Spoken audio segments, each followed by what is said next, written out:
Well, welcome. Thank you so much for joining us today. I know we've all got busy lives, so I appreciate when you take the time to spend some time with us.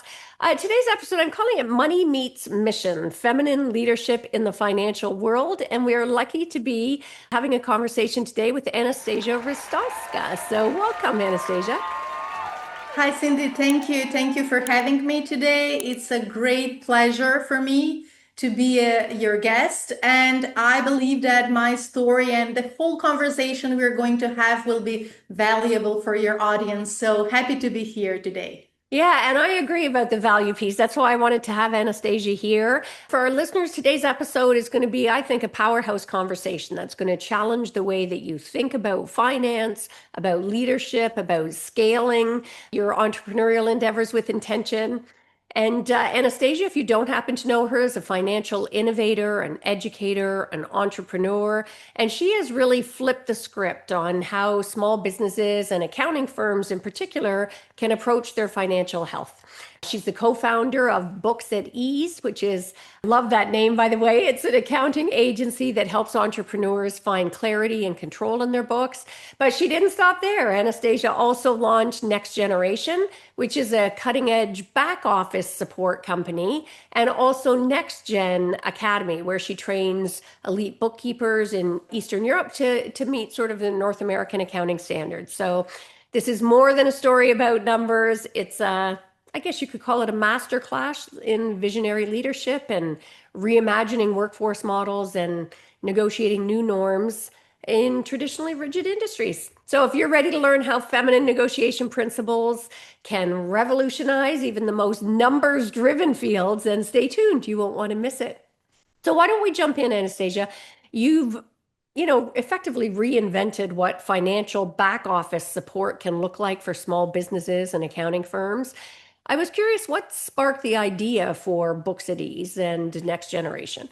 Yes, that's a great question. Actually, Next Generation started first Ah, and Book Cities later on. yeah, So I was working in the corporate world for more than 10 years, and I was on leading position in international companies which had an HQ in US, yeah, but were internationally spread. So during those conversations with my colleagues, with the businesses where I was helping with and working with, I realized that no matter how developed is the US economy, there is a gap on the market for skilled professionals, yeah, especially in the accounting world. And when I decided to start my journey to, let's say, go off from the corporate world and start my business, I thought, okay, let's try to fill this gap because I know, and my education and also my working background also comes from Europe. I know how skillful and educated people we have here, yeah. and how they people can really contribute on the U.S. market with their skills, with their knowledge and expertise. And I thought, okay, let's start this with building a good and efficient back office center for accountants, accounting practices from US who are seeking basically to scale their business, to scale their practice. Yeah. And while I was basically building a training systems for my employees to be trained basically on the not only on accounting rules but also on communication, cultural norms, business etiquette, and everything that goes with that, I got an idea that I can build this to a program Yeah. and train accountants not only in my company but outside of the company. So that slowly has been developed to an academy where now I can proudly say that we have trained more than 100 Yeah. accountants who are either working as a freelancers or are hired in some of these partnership companies that we are still working with. Yeah. So Congrats. that was the story for the next gen. Comes to the Books at Ease. Books at Ease slowly developed, I will say, from next gen. But my initial drive for committing to numbers and financial education was basically started very early in my childhood when I was growing up together with my one of my best friends, and her mom had a shop, and she was really that sort of person that She doesn't care a lot about the money and the numbers. She was that personality that want to help, want to be Yeah. like happy and help people around, but she wasn't aware about what finances mean. And unfortunately, that brought her to a position when she wasn't able to pay her daughter's education later on. And that was some sort of spark in my mind that Yeah. said, this is really important. This is Yeah. something that we need to pay attention to, especially small business owners, because Yeah. those are the backbone of each community. They're feeding families, Yeah. they're educating their children Yeah. or helping their community, whatever they're doing, they need to be aware what their numbers are saying. Yeah. And that's why I have started the education in finance and then slowly built my Nice. career, of course. And now I'm proudly working with Books at Ease, which is accounting practice for digital businesses. Yeah. So everybody who is in the digital space, like marketing agencies, consultants, IT companies, are part of my portfolio. Yeah. So the story was a little bit long, but I wanted, yeah, to say everything Yeah. about me. Well, and I love your vision. I mean, it's interesting that you sort of, when you see a gap, and for our listeners, I'd really invite you to pay attention to that, right? Where do you see a gap out there that maybe you can step up and fill in as well? Now, I'm a big lover of debunking myths. It's one of the things, Anastasia, that started me on the path for art of feminine negotiation, because I felt like everything we've been taught about success or power and negotiation itself were based on myths. So I was wondering for you, what myths about maybe financial success or outsourcing are you on a mission to debunk? Yes, that was basically that was one of the first challenges, let's say, I faced with when I started to build my two companies, especially because both of them are developed from Europe, Yeah, but serving the US market. yeah, And it's really, let's say, challenging. It was challenging, at least at the very beginning. What you need to build your business and your market is miles away from you. yeah, So the first thing, the first challenge that I was facing with was building the credibility. yeah, Because no matter how good you are and what you're doing, you're working with someone who is miles away from you. He or she doesn't have the opportunity to meet you in person, to talk with you. They're seeing you only online. And all those worries about security of the documents, what will happen if I share my financial information outside the US, how it would look like. So those were, let's say, valid concerns yeah, that people are having when they especially work offshore. But everything was, how to say, solved because my motto is transparency. yeah, When I start a conversation with whoever I'm speaking with, I'm completely transparent. And I shared at the very beginning what I can do, what is the value I can provide, what are the protocols I follow, what are the systems I follow, and the tools. Everything so the client would know how that journey would go if they start working with me. yeah, So transparency, being transparent is number one thing if you want to work abroad or if you want to, let's say, outsource your services yeah, outside of the US or vice versa. It doesn't matter. If yeah, you outsource your services from Europe to US, same things apply because the sure. process is the same. Yeah, And then the second thing was I've implemented weekly check-ins where clients were feeling comfortable because they know exactly what is going on each and every week. So when you're building that sort of relationship, when you're talking to people about what is going on, what are the problems you're facing with, and how you're handling things, then they feel more relaxed and know that, okay, whatever can happen in the US can happen outside of the US. yeah, So the myth is that the danger is not outside of the gotcha. US. So Yeah, it's the same if you're working with US contractor or business, because yeah, nowadays the technology and everything that we are surrounded by, like attacks or yeah, I don't know, security breaches can yeah, happen everywhere in the world. So And that is. was the myth that Yeah, we've absolutely. I mean, we're taken seeing such attacks in, hospitals and cities and all kinds of cybersecurity issues. And I mean, we're living in a global world, so it's naive to think that there's any greater risk externally. Now, I'm wondering, as you built this team, how do you empower your team, to step into leadership and negotiate their value? Yeah, so empowering team is something that it's learned during the journey because I remember when I hired my first employee, it was really stressful for me Yeah, because I thought that the quality of the work and whatever that I was doing so far would be yeah, compromised if I delegate that work to someone of else. course. And my biggest fear at that point was what will happen now? How the client will feel about this? Yeah, Would be able to deliver the same quality of service as I was doing before. But then when I sat down and made some reflection, like without being stressed or yeah, thinking too much into that, but yeah, zoom out and see the things from bird's perspective, as the most mentors say, yeah, I realized that, okay, now the real thing is that you need to build a system, proper system with steps. What will need to happen in each scenario? yeah, And also, you need to implement a good quality check.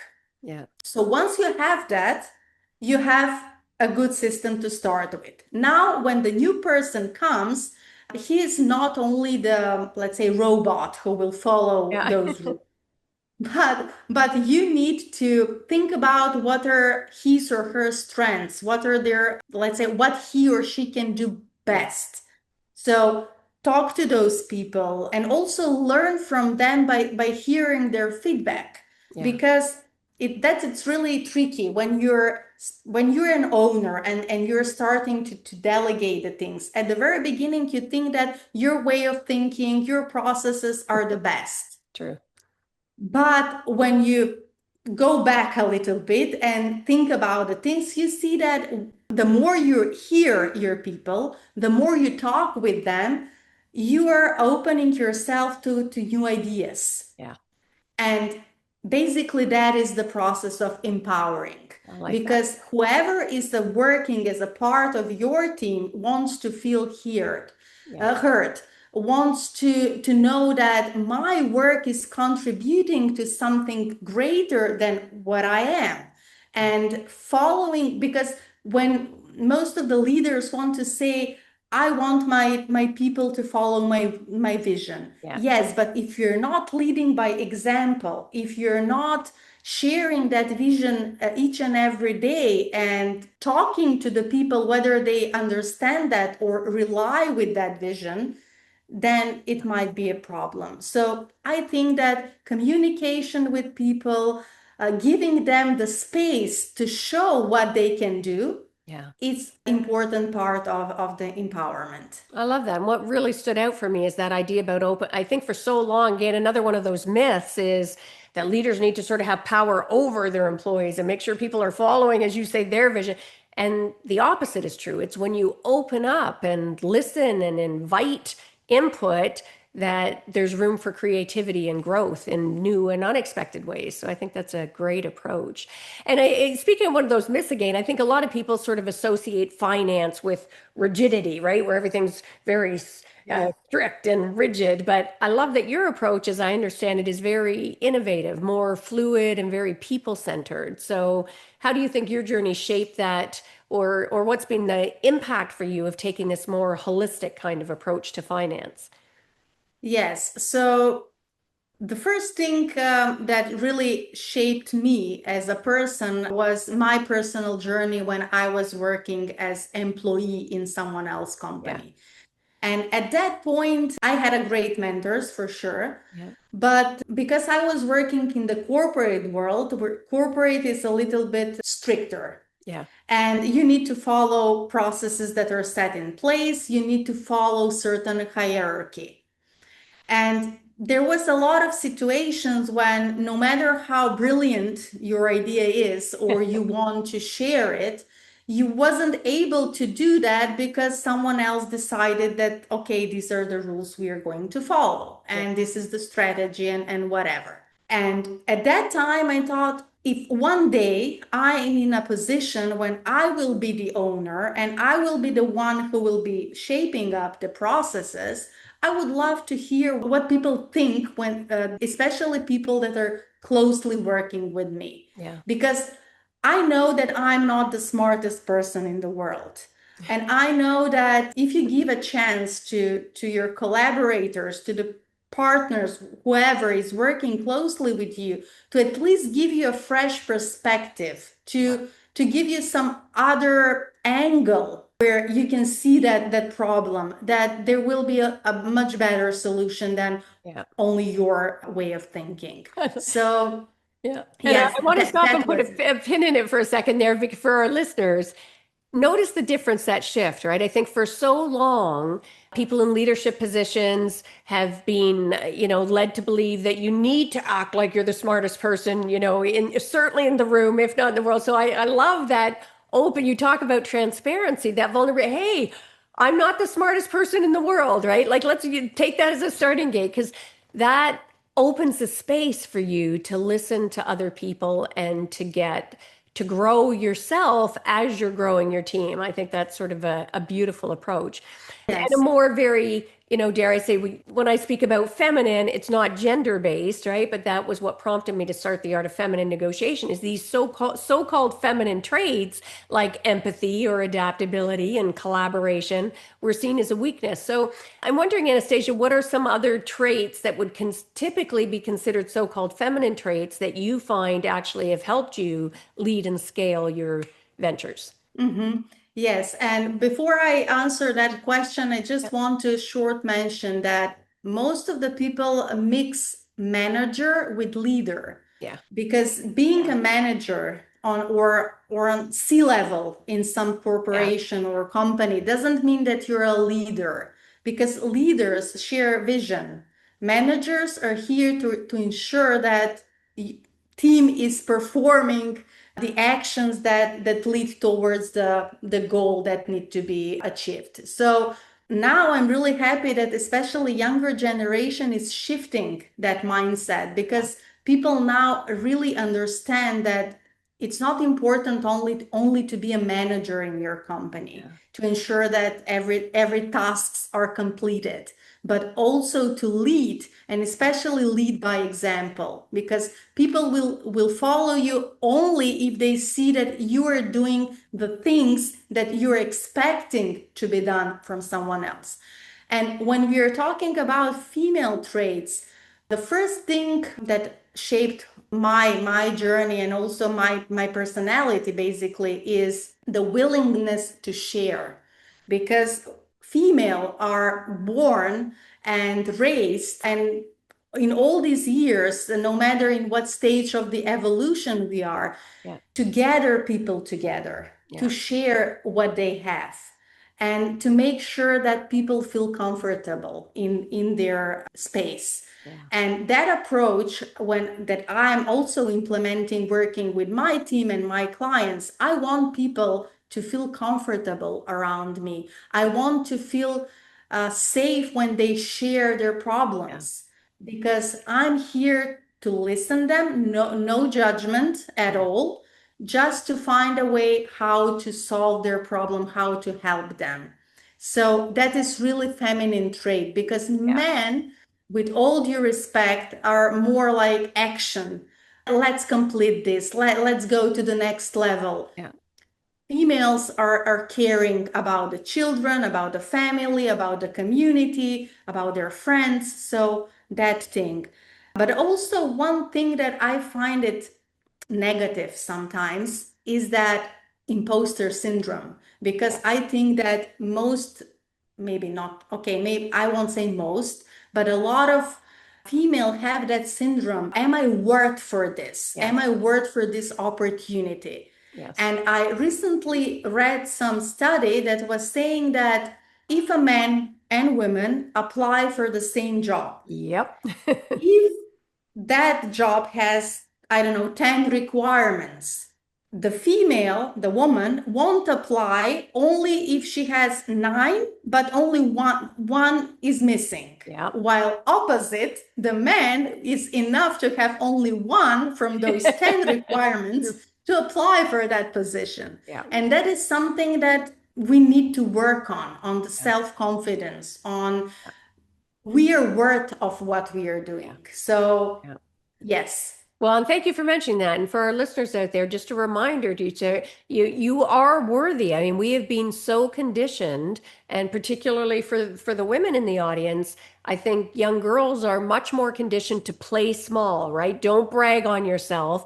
And the opposite is true of young boys. The more space they take up, the more their social status grows, right? So we've got to start flipping some of that conditioning so we can show up. And I just wanted to thank you as well and put a pin back for our listeners to really pay attention. That distinction was an important one that Anastasia shared with us about manager versus leader and how we mix up what our roles are. You can be a leader in any position. You don't even have to be in a managerial role to be a leader within any workplace, frankly, or your environments or in your community groups. And I think it's time we see a new definition of what it means to be a leader and recognize that leaders are people who gather people and build community, not bullies who push their agenda through regardless of what benefits the greater number. So now, and I'm wondering, because we're seeing a lot of pushback today, and politically, certainly, we won't go there, but we're certainly seeing it on the political, stage, if you will. Have you ever faced pushback for leading with this more values-based and collaborative kind of approach in an industry that tends to be much more rigid and numbers heavy?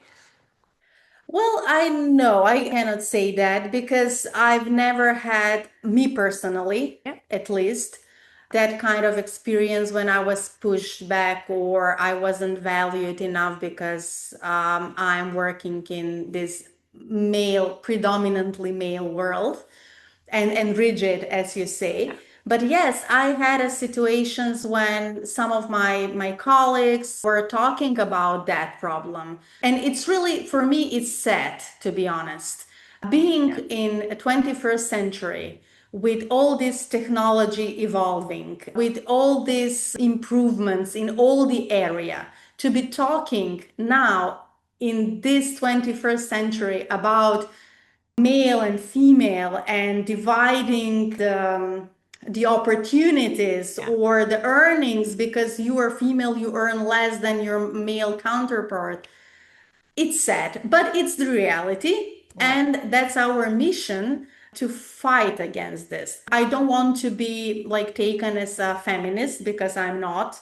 I truly believe that each person should be valued according to its skills, knowledge, and personality and whatever he or she has to offer to this world. yeah. But I think that as females and especially entrepreneurs, it's our mission to show the world that we need to forget about those things and try to change the landscape we are working in. Yeah. And I just want to clarify for our listeners there, because I think that's a misconception a lot of people always have about, because feminism, the definition of feminism is that women ought to be treated equal, that everybody ought to be treated equally based on their skills. So, in theory, we all should, we see it as a dirty word, but really everybody should be a feminist. Men, women, all the spaces in between, non-binary or otherwise, we should all recognize and hope that everybody is treated equally based on who they are and how they, what they bring to the table. So, yeah, and I'm wondering, what advice would you give to entrepreneurs negotiating growth when resources maybe are limited, but their vision is big? Since you did sort of back to the numbers now, since you help people out with the numbers, if somebody's got a really big vision, but they're like, my resources are a little are too small for me to have that big a vision. What advice would you give to them? Yes, first of all, I will say know your why. Mm, Know why you are in that business, first of all. Because I know that nowadays, especially, it's very sexy to be an entrepreneur yeah, or to run your own business. But if you don't know your why and why you're doing this, it will be really hard along that journey because entrepreneurial journey is hard. yeah, You have a lot of sacrifices, give up, You're going to work on maybe on weekends, on holidays. You will sacrifice that maybe the dinner with your family. So if you don't know what is your why, what is your core value and drive to be into this, then it will be hard. And the second thing, because I'm in the numbers and the finance world, Yeah. I would say know at what stage of your business you are, and make sure to understand your numbers, because most of the mistakes that my clients are doing, they don't know at what stage of their business are, and they are dreaming too big. Yeah. And dreaming big isn't bad.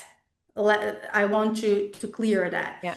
But if you are at your very beginning of your business, you need to understand what are your resources at the moment, how much money you're making, what are the costs that you must spend, and to make a plan. Because micro steps are things that can change your future long term.